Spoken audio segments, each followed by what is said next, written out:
Hey folks, SC Closer here, coming to you from Southern Style Studios with another episode.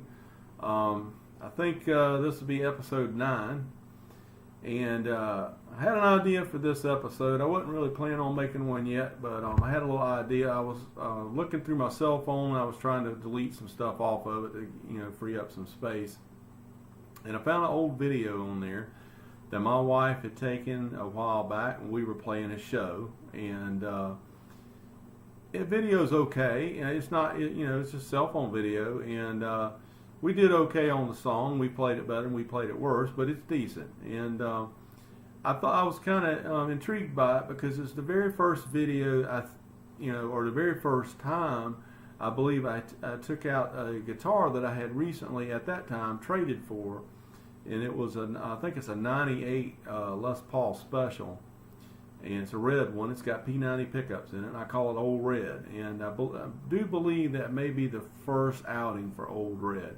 Because I remember when I got Old Red, I was real excited about that guitar because I'd been wanting a P90 guitar again. And I got it in a trade. And Old Red needed a little bit of fret work, but I got her set up good enough. And I was itching to play her, so I took her out that night. And I do believe that this was the very first song I performed live with Old Red, and I believe that might be why my wife made this video, because that was the first time I actually performed with that guitar. Now since then, Old Red's had the frets leveled and polished up, and she's doing real well, and she's seen some more action. I like to pull her out now and then. I mainly use her for backups, but every once in a while I'll pull her out and play for a while, like I did in this video. So anyhow, that's the kind of debut of Old Red, and I'm playing a Marshall amp, JCM 800 combo, and I'm going to point this out to you as we go through, because what I'm going to do is I'm going to talk about it, and I'm going to play little clips of this song, and it's just a blues song. It's a standard blues in A, and we shift to C for one solo, and then we shift back to A for the second. But I thought this would make a good teachable moment, because when I was looking at it and all, I was like, there's some things in this video that if I pointed out to younger musicians or aspiring musicians, or perhaps you're an older musician like myself and you never really have gotten out there and played live before, and it's something that you decided you want to do.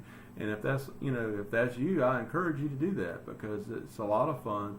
I'm no spring chicken, but I love to get out there and play, and if it's something you want to do, make sure you do it. Go ahead and get out there and do it. You will be glad you did. Don't let an opportunity like that pass you by. We only live once, and you can't turn the clock back, so you might as well do the best you can now. But now let me get back on track here. There's some things in this video that I saw as I was watching it, because I was there and I was performing, that I was like, this would be really good things to point out, and maybe do a little instructional video. So what I'm going to do is I'm going to explain to you what's going on, and then I'm going to show you a clip. Okay, and so you're not going to get to see the whole song in its entirety, but you'll see little clips of what I'm talking about, what I'm trying to demonstrate to you. First off, let me say that this song went on for over 6 minutes. Okay, and this is one of those songs that I play 2 extended solos in it, and we stretch it out to fill time.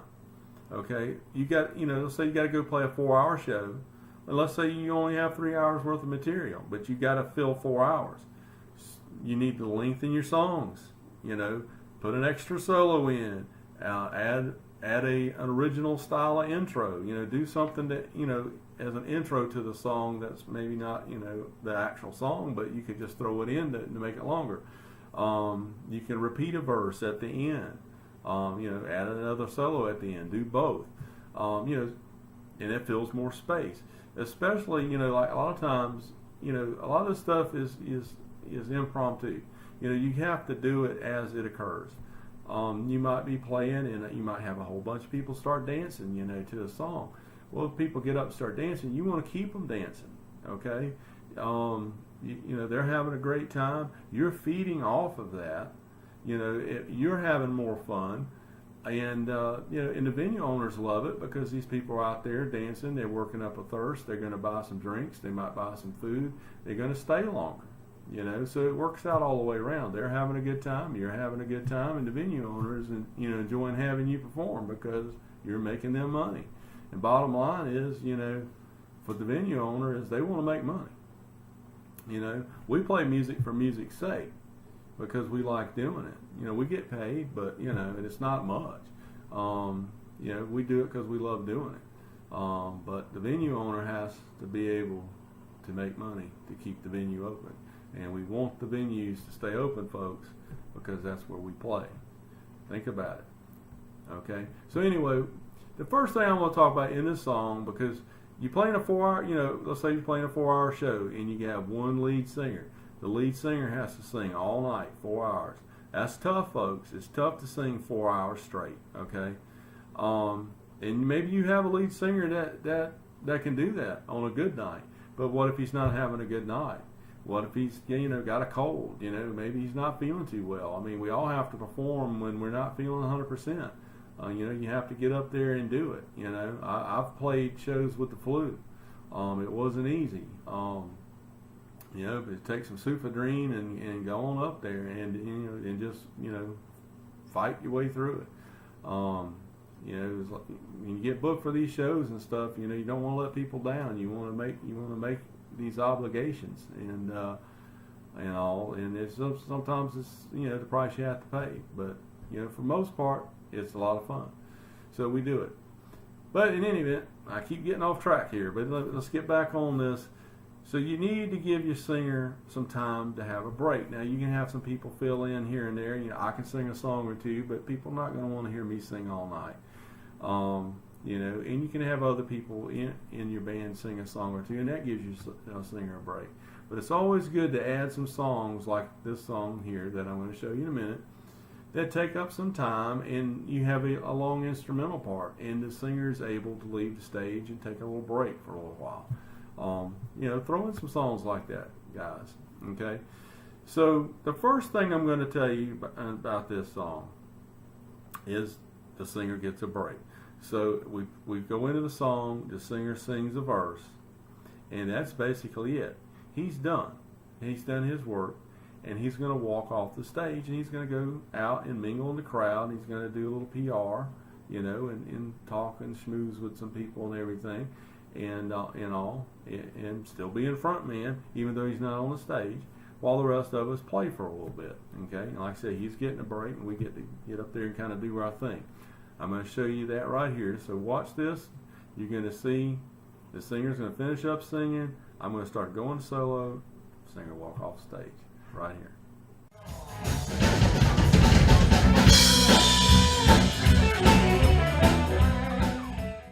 Okay, now the singer's left the stage. I'm soloing. I'm improvising this solo. We're playing over, I think we did a key shift. We're in the key of C. All right, I'm going to play this solo until I'm tired, or until I feel like I've played enough. There's no set amount of time. There's no set amount of bars or anything like that. But what I do is when I'm ready to finish it up, I'm going to look to the drummer and I'm going to give him a nod. Now that's his cue that I'm ready to come out. He's going to do a little drum roll. He's going to take us out of the solo into a little breakdown, and that's our way out, okay? You have to have good stage communication, guys. You need to work this stuff out ahead of time. Just like I was saying earlier about extending songs and stuff, you want to be able to do that on the fly.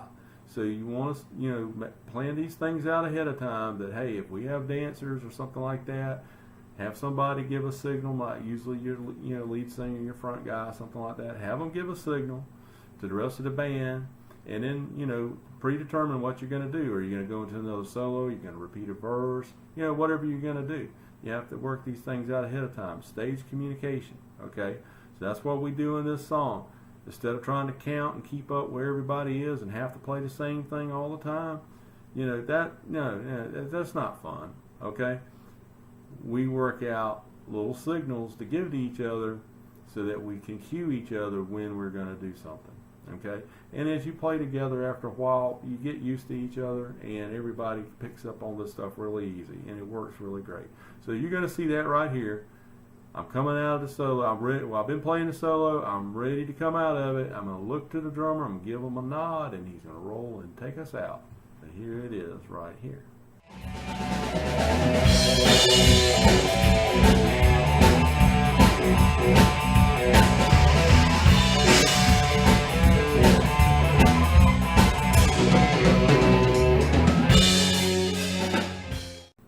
Okay, so now we're out of that first solo. Yeah, we did the little breakdown and all. Now I'm going to go into the second solo. Now the second solo is going to be an extended solo, and we're going to shift back to the key of A. Okay, I play this one a lot longer than I do the first one. This one pretty much, again, is determined on how I'm feeling that night. Hey, if I'm having a good night and I feel like I'm doing a good job, people are enjoying what I'm doing, I'm going to play longer.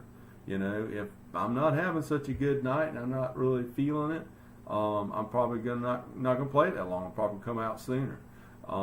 If people are dancing, I'll probably play longer whether I'm having a good night or not, because I'll keep it up as long as they're enjoying it and as long as they're dancing. I'll go ahead and fight my way through it. This particular night, I think I was having a pretty fair night, and all. But as I go through this solo, like I said, it's a longer solo. I'm gonna have 2 cues. Okay, there's gonna be 2 cues in this solo, and I'm gonna have 2 cues for a reason.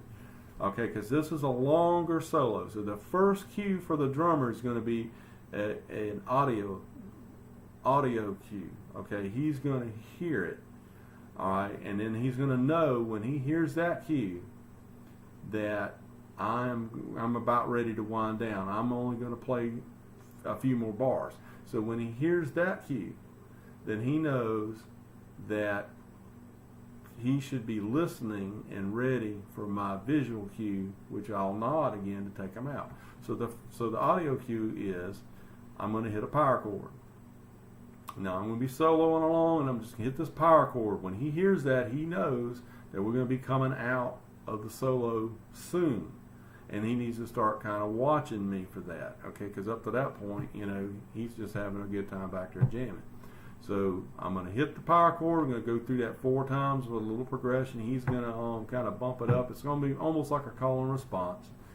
And then I'll play a little bit more and come out of it. But I'm going to show you the first cue. This is the power chord, the first cue right here.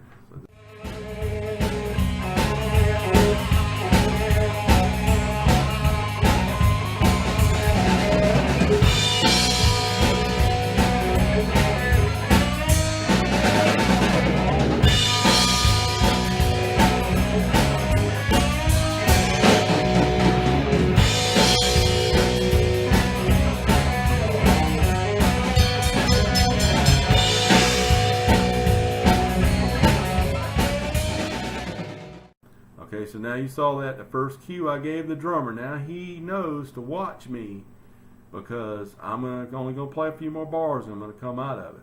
Okay, so here we go. I've played a few more bars, and you're going to see me give him the nod for us to break it down and come out, and that's going to be right here.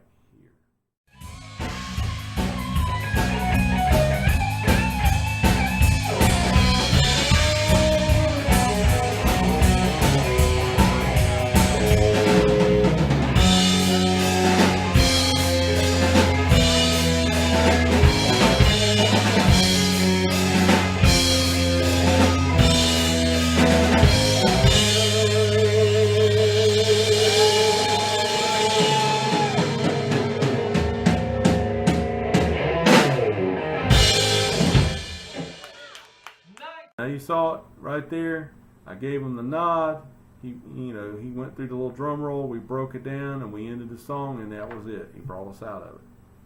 All right, and like I said, I wish I could show you the whole video, but I think even though it's an old blues standard song, I don't want to violate any copyrights or anything. So I'm just going to show you the portions of the song that illustrate the points that I'm trying to make. But like I said, the bottom line is, folks, you got to have good stage communication. Okay, you got to give each other cues. Everybody's got to cue each other on what you're going to do. And if you work these things out ahead of time, you don't have to worry about how long you play here or what the count is there or anything like that. Just go by the cues. Let each cue off of each other. Folks, it's a lot more fun like that. Improvise some. Get up there and have a good time. You don't have to do everything exact. You don't have to do everything the same every time. Just go where it takes you, man. You just feel it and just play and enjoy it. There's no better feeling than when you're up there playing and you completely forget what you're doing and you're just playing. And it's like the instrument, and it doesn't happen to me often, but when it does, and it's like it's an extension of me, and I'm expressing myself through it, and I'm not having to think, I'm just playing. And it's a great feeling. It is a great feeling. And in that moment, you're not thinking about anything. It just clears your mind. And like I said, if you're somebody that's been playing a while but you've never played live and you want to get out there and give it a try, I really encourage you to do it. It is really, really an enjoyable experience. So anyway, that's pretty much it.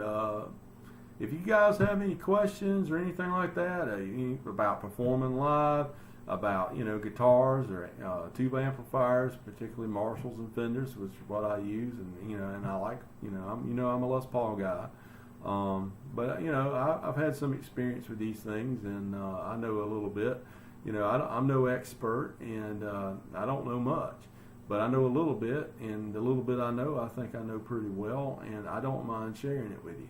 So ask, and I'll see if I can answer for you. If I can't answer, I will call and get Dr. Tone in here, and maybe he can answer for you, And hey, if I don't know the answer, I'll just tell you I don't know, And maybe we can find somebody that does know.